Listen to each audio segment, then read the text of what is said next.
साथ मैं हूँ फिजा आसिफ चौधरी।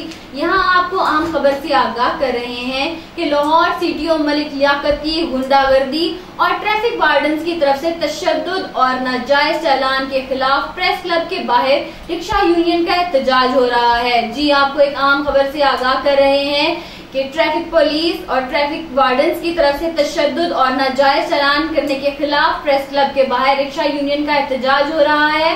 लाहौर के मुख्तलिफ इलाकों से आए रिक्शा ड्राइवर्स रोड ब्लॉक करके ट्रैफिक पुलिस के खिलाफ भरपूर एहतजाज कर रहे हैं। मजीद जानते हैं हमारे नुमाइंदा लाहौर किरण रुबाब खान से। जी किरण, तफसीलात से आगाह कीजिएगा।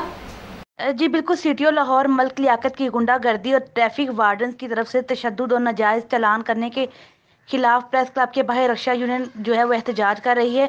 एहतजाज में मुख्तलिफ इलाकों से आए रक्षा ड्राइवर ने जो है वो मुकम्मल तौर पर रोड को ब्लॉक कर दिया है।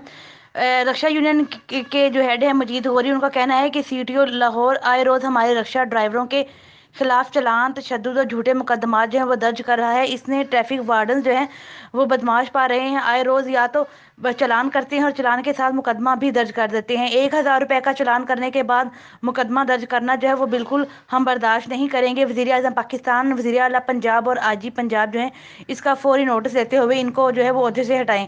सीटीओ लाहौर पंजाब पुलिस को बदनाम कर रहे हैं। प्रेस क्लब के बाहर मजीद गौरी की क़यादत में जो है वो एहतजाज जारी है और उनका कहना है कि इतवार तक जो है वो हम डेड लाइन देते हैं, इतवार तक हम अपना एहतजाज जारी रखेंगे। अगर आईजी पंजाब ने इनको ना हटाया तो फिर आईजी पंजाब के ऑफिस का जो है वो घेराव किया जाएगा। जी, बहुत शुक्रिया किरण, हमें तफसीलात से आगाह करने के लिए। मजीद खबरों और अपडेट्स के लिए विजिट कीजिए azimnews.tv।